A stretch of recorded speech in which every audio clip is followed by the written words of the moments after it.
mendengarkan materi tentang pola dan tren fertilitas dunia. Selamat menyaksikan. Yang pertama yaitu pola umum fertilitas di berbagai wilayah dunia dalam beberapa dekade terakhir. Selama beberapa dekade terakhir, fertilitas dunia mengalami penurunan yang konsisten, namun kecepatannya berbeda antar wilayah. Negara maju seperti Eropa, Amerika Utara, Jepang, dan Korea Selatan mengalami penurunan paling drastis hingga berada di bawah replacement level kurang dari 2 atau 1 anak. Dipengaruhi meningkatnya pendidikan perempuan, biaya hidup tinggi, usia menikah yang semakin tua, serta perubahan nilai keluarga.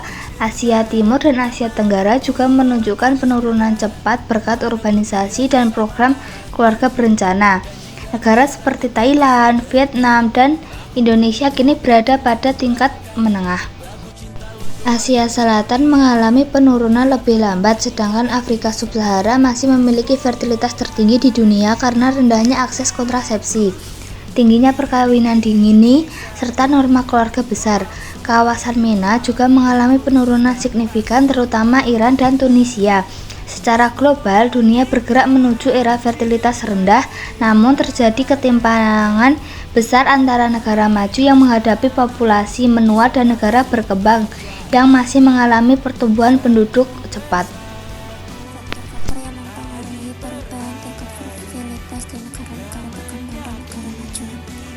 Fertilitas sebagai istilah demografi diartikan sebagai hasil reproduksi yang nyata dari seorang wanita atau kelompok wanita.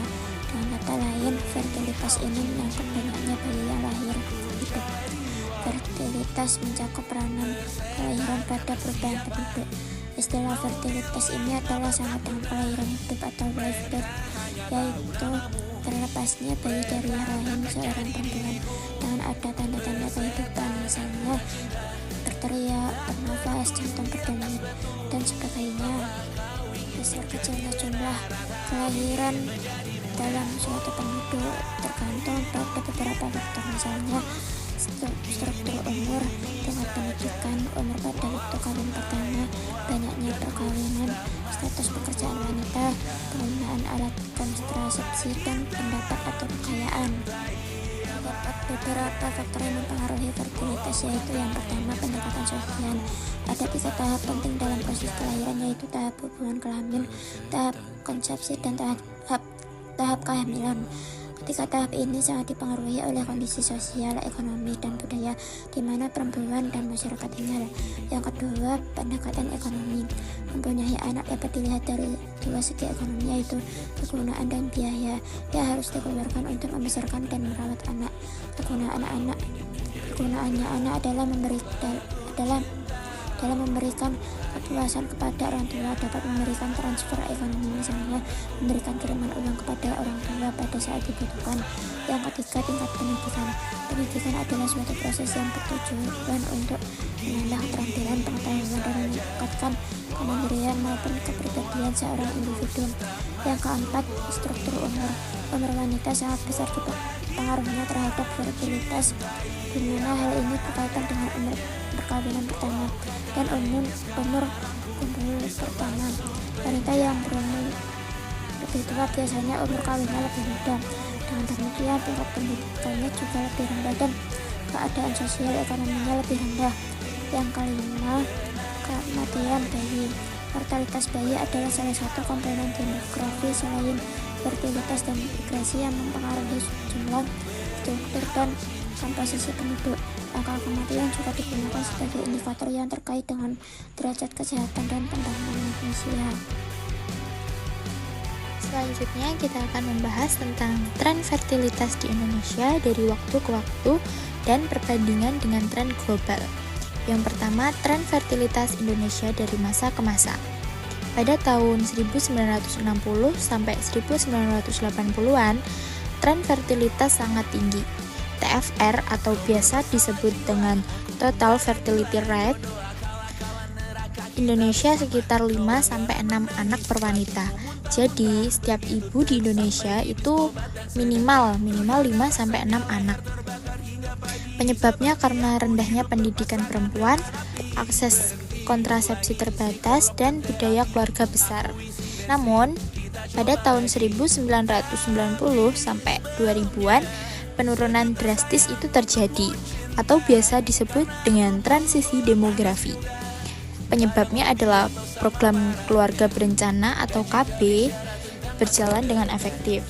Yang kedua, TFR turun ke sekitar 2-3 anak per wanita, dan urbanisasi dari pendidikan meningkat, jadi jumlah anak menurun. Pada tahun 2010 sampai sekarang mendekati atau di bawah tingkat pergantian 2. Jadi setiap wanita di Indonesia itu memiliki hanya 2 anak. Dan penyebabnya adalah wilayah perkotaan bahkan lebih rendah. Indonesia kini masuk kategori fertilitas rendah. Jadi inti tren tersebut adalah fertilitas Indonesia turun sangat cepat dari lebih 5 anak per wanita menjadi sekitar 2 anak per wanita dalam 60 tahun. Yang kedua itu perbandingan dengan tren fertilitas global. Global pada tahun 1950-an, TFR dunia sekitar 4,9. Pada tahun 2023, TFR dunia sekitar 2-3. Dan banyak negara yang sudah di bawah 2,1. Contohnya seperti Korea Selatan, Jepang, dan hampir seluruh Eropa. Beberapa negara Afrika masih tinggi, itu dengan TFR 4-6 anak per wanita. Posisi Indonesia lebih rendah dibanding rata-rata global. Posisi mirip negara Asia Tenggara lain yang sudah mengalami transisi demografi. Ini ada sajian grafik yang berwarna biru itu menunjukkan tren fertilitas global, dan yang grafik kuning menunjukkan tren fertilitas Indonesia. Selanjutnya kita akan membahas tentang determinan faktor yang mempengaruhi tingkat fertilitas di Indonesia. Yang pertama ada faktor sosial. Faktor sosial meliputi pendidikan perempuan meningkat, itu yang menjadikan menunda pernikahan dan menurunkan jumlah anak. Yang kedua, usia pertama menikah naik, masa reproduksi lebih pendek. Yang ketiga, urbanisasi. Urbanisasi menjadikan biaya hidup di kota tinggi dan keluarga kecil lebih realistis. Yang kedua, faktor ekonomi. Faktor ekonomi meliputi biaya hidup dan pendidikan anak naik, menjadikan orang tua memilih anak sedikit. Yang kedua, perempuan bekerja. Perempuan bekerja yang menjadikan menunda mempunyai anak atau membatasi jumlah anak. Yang ketiga, kondisi ekonomi belum stabil, akhirnya keluarga menunda untuk mempunyai anak. Yang ketiga, faktor budaya, meliputi perubahan nilai keluarga dari banyak anak, banyak rezeki, menjadi keluarga kecil akan lebih bahagia. Yang kedua, dukungan keluarga besar berkurang di kota, menjadikan anak lebih menjadi tanggung jawab inti. Yang ketiga, prevalensi jumlah anak berubah, rata-rata ideal hanya mempunyai 2 anak. Yang keempat, faktor kebijakan pemerintah. Faktor kebijakan pemerintah meliputi program KB, edukasi kontrasepsi, penyuluhan, dan layanan kesehatan reproduksi. Akses kontrasepsi modern meningkat, menjadikan lebih mudah mengatur jarak kelahiran. Dan yang terakhir, program kesehatan ibu dan anak, menurunkan kematian bayi, dan keluarga tidak perlu banyak anak sebagai cadangan. Selanjutnya, dampak perubahan tingkat fertilitas. Nah, perubahan tingkat fertilitas ini memiliki 3 dampak. Yang pertama, dampak terhadap struktur penduduk. Yang kedua, dampak terhadap pertumbuhan penduduk. Dan yang ketiga, dampak terhadap pembangunan nasional dan global. Yang pertama ada dampak terhadap struktur penduduk. Ketika tingkat fertilitas berubah, struktur penduduk juga ikut berubah. Jika fertilitas menurun, jumlah anak yang lahir lebih sedikit sehingga penduduk akan cenderung menua. Ini membuat piramida penduduk semakin mengecil di bagian bawah. Selain itu, rasio ketergantungan juga berubah karena jumlah lansia meningkat dan membutuhkan dukungan lebih besar dari penduduk usia produktif. Dalam jangka panjang, penurunan fertilitas juga dapat mengurangi jumlah tenaga kerja. Dan yang kedua, dampak terhadap pertumbuhan penduduk. Perubahan fertilitas sangat mempengaruhi cepat atau lambatnya pertumbuhan penduduk. Jika fertilitas tinggi, pertumbuhan penduduk akan meningkat dengan cepat. Sebaliknya, jika fertilitas rendah, pertumbuhan penduduk bisa melambat bahkan menjadi negatif. Namun, jika penurunan fertilitas terjadi secara terkontrol, negara bisa mendapatkan bonus demografi, yaitu ketika jumlah penduduk produktif lebih besar daripada penduduk yang bergantung. Dan yang terakhir ada dampak terhadap pembangunan nasional dan global. Yang pertama, dampak fertilitas rendah. Fertilitas rendah memiliki dua sisi. Yang pertama, dari sisi positif. Negara bisa lebih fokus meningkatkan kualitas sumber daya manusia, seperti pendidikan dan kesehatan. Ekonomi juga cenderung lebih stabil karena beban layanan dasar berkurang.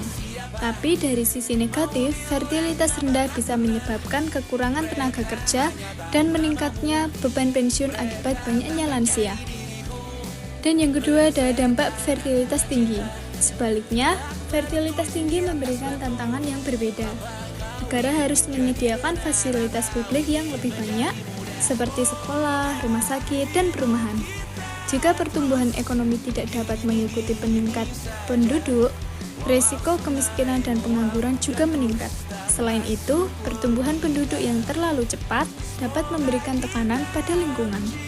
Selanjutnya, ini ada data fertilitas sedunia pada tahun 2024.